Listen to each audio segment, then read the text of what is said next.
আসসালামু আলাইকুম দর্শক, স্বাগতম জানাচ্ছি আর্তুগরুল গাজী বাংলা সিজন 4-এর ৮৬তম পর্বে। এই পর্বের শুরুতে দেখা যায় উদয় খান আর্তুগরুলকে বলে, আমার কাছে তোমার জন্য একটি প্রস্তাব রয়েছে। এখন তুমি আমার কথা মনোযোগ দিয়ে শোনো। আমার দাদা চেঙ্গিস খান সবসময় বলতেন, কোনো প্রাণীকে খাওয়ার পূর্বে তার হাত ও পা বেঁধে ফেলা উচিত এবং তার পেট চিরে ফেলা উচিত। অতঃপর হাত দিয়ে তার কলিজাকে কচলে তাকে মেরে ফেলা উচিত, যাতে সে বুঝতে পারে এত কষ্ট পাওয়ার চেয়েও মৃত্যু তার জন্য কতটা উত্তম। এখন তোমাদের সেলজুক সাম্রাজ্যও আমার ফাঁদে পা দিয়েছে, যা হাত পা বাঁধা নিরীহ প্রাণীর মতো। তোমাদের সাম্রাজ্যের পেট কেটে আমি নিজের ইচ্ছে মতো খাজনা জারি করে দিয়েছি। এখন আমি এই দুনিয়া ভ্রমণ করা নিজের তলোয়ারের সাথে তোমাদের এলাকায় যাব এবং সুলতান গিয়াসউদ্দিনের কলিজা নিজের হাতে কচলে ফেলব। কিন্তু এখন তোমার সিদ্ধান্ত অনুযায়ী সুলতান গিয়াসউদ্দিনের মৃত্যু হবে আর তুমি বিজয়ী হবে। আর্তুগরুল সর্দার, এই কক্ষে এখন আমি তোমার থেকে আমার প্রতি আনুগত্যের স্বীকৃতি চাচ্ছি।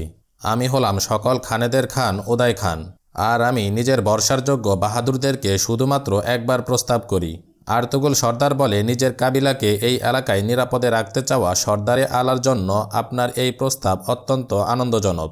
সর্বপ্রথম আমি এটা বলতে চাই যে এই প্রস্তাব আমার জন্য অত্যন্ত সম্মানজনক। আমি এই পৃথিবীর সবচেয়ে মহান ও সকল খানেদের খান উদয় খানের এই মূল্যবান প্রস্তাব গ্রহণ করছি। কবুল করতা হুঁ। আপনার দেখানো রাস্তায় চলে আনাতোলিয়ার সকল এলাকার শাসনভার গ্রহণ করা আমার জন্য সম্মানজনক হবে। অন্যদিকে দেখা যায় কেল্লায় আর্তুগ সাহেব সর্দার গুনালবকে বলে, এর মানে আপনি বলতে চাচ্ছেন সংবাদ নিয়ে আসা সেই ৩ সিপাহী মঙ্গল গুপ্তচর ছিল, আর তারা এতটাই চতুর যে আমাদের সিপাহীদের পোশাকে চিঠি নিয়ে কেল্লার ভেতর পর্যন্ত চলে এসেছে। সর্দার গুনালব বলে, ওই শয়তান মঙ্গলরা আমাদের সাম্রাজ্যের প্রতিটি কোণায় পৌঁছে গেছে। এখন আমরা তাদেরকে কেল্লা থেকে নিরাপদে যেতে দিব, যাতে তাদের অনুসরণ করে আমরা আসল গুপ্তচর পর্যন্ত পৌঁছতে পারি। আর্তুগ সাহেব বলে, ঠিক বলেছেন আপনি। তাহলে আমি সিপাহী ডুমরুলকেও আপনার সাথে যাওয়ার জন্য দিচ্ছি, আর সুলতানকেও এই বিষয়টা জানানো আমাদের কর্তব্য।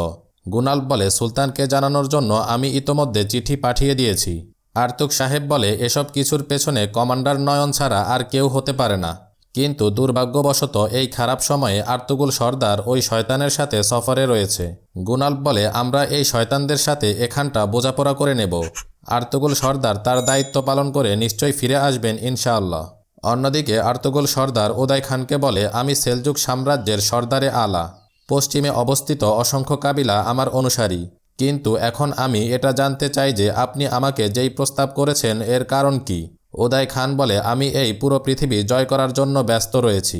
এজন্য সুলতানের সাথে কথা বলা সময়ের অপচয় মাত্র। আমি নিজের দাদা চেঙ্গিস খানের দেখানো পথে চলে পুরো পৃথিবীর উপর রাজত্ব প্রতিষ্ঠা করতে চাই, আর আপনি এটা ভালো করেই জানেন কোনো শক্তি আমাকে বাধা দিতে পারবে না। আর্তুগরুল সর্দার জিজ্ঞাসা করে, আর মুসলিম জাহানের কি হবে? উদয় খান বলে, ইসলাম জাহানের থেকে আমার কোনো লাভ ক্ষতি নেই। যতদিন পর্যন্ত তারা আমার অনুসারী এবং ইসলামী সাম্রাজ্যের সুলতানরা আমার খাজনা আদায় করতে থাকবে, তারা স্বাধীন থাকবে। আর আপনার ঈমান কতটা শক্তিশালী তা আমার জানা আছে। আশা করছি আমার এই উত্তর আপনার জন্য সন্তোষজনক হবে। ইসলামের সাথে আমার কোনো শত্রুতা নেই, বরং আমি এই ধর্মকে অনেক শ্রদ্ধা করি। কিন্তু সুলতান গিয়াসউদ্দিন আমার প্রতি আনুগত্য পোষণে অস্বীকৃতি করেছে। আর্তুগরুল বলে, আমার মতে এই যুদ্ধে বয়ে যাওয়া রক্তের একটি বড় মূল্য হতে যাচ্ছে। এরপর উদয় খান আর্তুগরুলকে বলে, আপনার এই বিশ্বাস আর আনুগত্যের যথাযথ পুরস্কার দেওয়া হবে।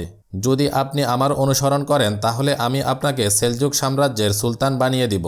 অন্যদিকে বাহিরে বসে অপেক্ষা করতে করতে বামসি তুর্গুতকে বলে, আর্তুগরুল ভাইয়ের এতক্ষণে চলে আসার কথা, যদি আরও দেরি হয় আমি নিজেকে সামলে রাখতে পারবো না। এমন সময় এক মঙ্গল সিপাহী তাদের জন্য দুম্বার গোশত ও বকরির দুধ নিয়ে এসে বলে, এই নাও তুর্কিদের ঐতিহ্যবাহী খাবার। তখন তুর্গুত সেই সিপাহীকে জিজ্ঞাসা করে, তাহলে কি তুমিও একজন তুর্কি? তুমিও কি ধন সম্পদের লোভে এদের সাথে এসে যোগ দিয়েছ? সেই সিপাহী বলে, না ভাই, এই লোকেরা আমাদের জালে ফাঁসিয়ে নিয়েছে। আমি ও আমার কাবিলা অনেক বিপদের মধ্যে ফেঁসে গিয়েছিলাম, তারপর এসে উদয় খানের সৈন্যদের মধ্যে যোগ দিয়েছি। কমান্ডার নয়নের একটি বোন ছিল, তার নাম আলঙ্গয়া। সে চামড়া ব্যবসায়ী হিসেবে আমাদের কাবিলায় প্রবেশ করেছে। তাদের আসার পর থেকে আমরা চতুর্দিক থেকে বিপদের মধ্যে পড়ে গেছি। এই কথা শুনে আর্তুগরুলের সাথীরা সবাই চিন্তিত হয়ে পড়ে।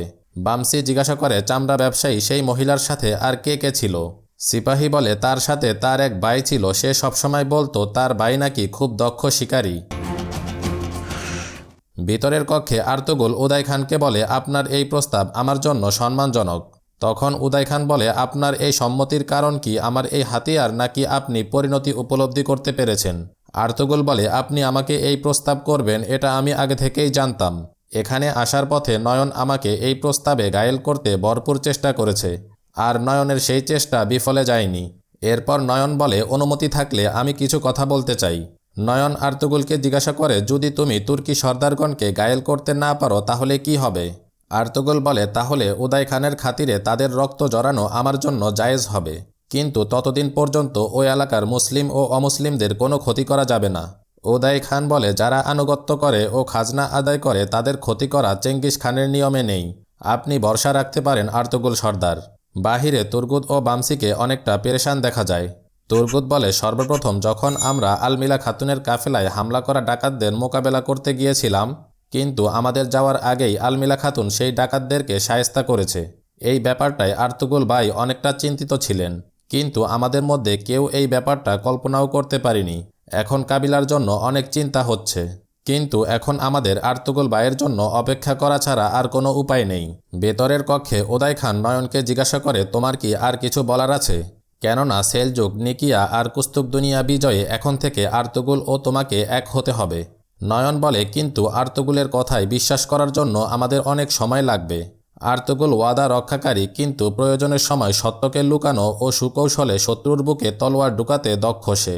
এজন্য এখন তাকে নিজের এক সন্তানকে জামানত হিসেবে আমাদের দিতে হবে, যাতে যদি সে আমাদের ওয়াদা ভঙ্গ করে তাহলে নিজের সন্তানের আশা ছেড়ে দিবে। দুনিয়ার যে প্রান্তেই যাক না কেন আর্তুগরুল প্রথমে মহান উদয় খান ও তারপর আমার ক্রোধ থেকে বাঁচতে পারবে না। অতঃপর উদয় খান আর্তুগরুলকে বলে, যদি আপনি আমার উপর ভরসা করেন তাহলে নিজের এক সন্তানকে বলি দিতে রাজি হয়ে যান।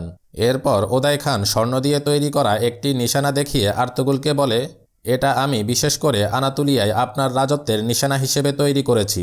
আপনি যখন আনাতুলিয়াকে আমার আয়ত্তে নিয়ে আসবেন তখন আমি এটা আপনাকে দান করব, আর আপনি হবেন সেই এলাকার সুলতান। তখন আর্তুগরুল বলে, এই চুক্তিকে পরিপূর্ণ করার জন্য আমি নিজে নিজ সন্তানকে আপনার কাছে নিয়ে আসব।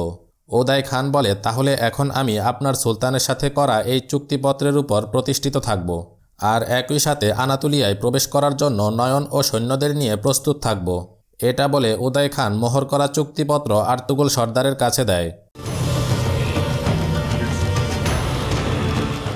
অন্যদিকে চামড়া কারখানায় এক সিপাহী এসে আলমিলাকে বলে, সর্দার গুনালব আমাদের পাঠানো সিপাহীদের মেহমানদারি করাচ্ছেন।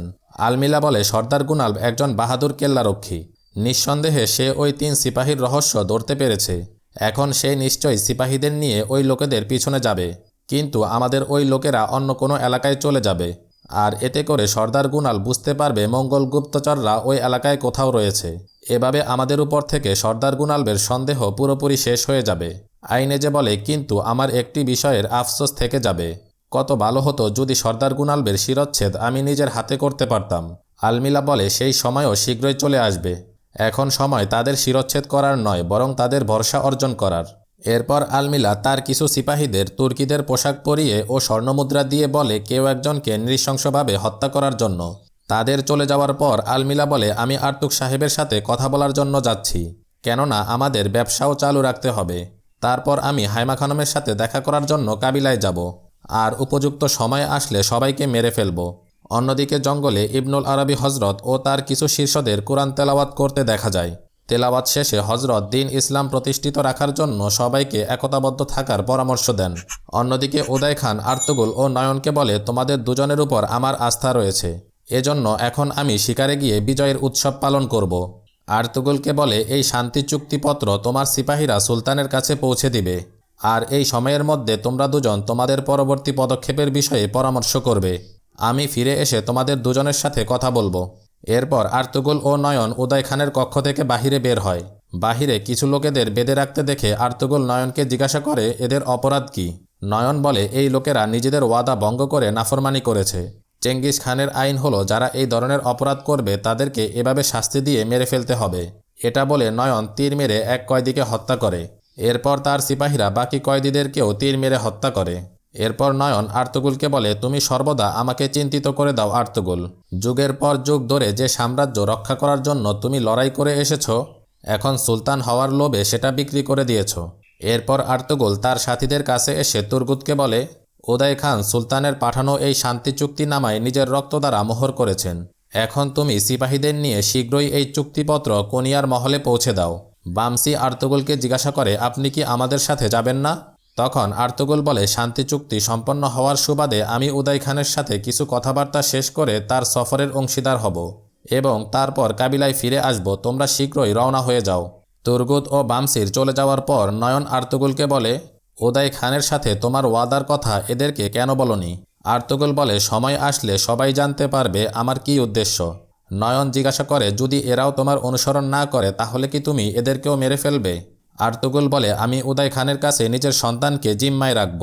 এজন্য প্রয়োজন হলে নিজের ভাইদের রক্ত জড়াতে পিছপা হব না আমি। এরপর নয়ন এক সিপাহীকে আদেশ দিয়ে বলে, আর্তুগল সর্দারকে তার কক্ষে নিয়ে যাও। আজ রাতে আমি তার সাথে কিছু গুরুত্বপূর্ণ বিষয়ে আলোচনা করব। এদিকে যাওয়ার পথে বামসি তুর্গুতকে বলে, আমরা আলমিলা খাতুনের ব্যাপারে আর্তুগল ভাইকে কিছুই বলতে পারিনি, আর এখন আমরা এখান থেকে চলে যাচ্ছি। তুর্গুত বলে, নয়নের উপস্থিতিতে কিভাবে বলবো? ধৈর্য ধারণ করো, আর্তুগল ভাইকে আমরা অবশ্যই বলবো। বামসি বলে, ভাই আমরা এখান থেকে চলে যাচ্ছি, তাহলে কিভাবে বলবো? তুর্গুত বলে, ঘোড়া নিয়ে চলতে শুরু করো, আমি তোমাকে পথিমধ্যে বুঝিয়ে বলছি। এদিকে আর্তুগল তার বিশ্রামের কক্ষে ঢুকে উদয় খানের প্রতিটি কথা স্মরণ করতে থাকে। এরপর আর্তুগল বলে, হে আল্লাহ, আমি কুয়ার মধ্যে ফেসে গেছি। আপনি যেভাবে হজরত ইউসুফ আলাইহিসসালামকে সাহায্য করেছেন আমাকেও সেভাবে কুয়া থেকে বের হতে সাহায্য করুন। এখানেই এই পর্বের সমাপ্তি ঘটে।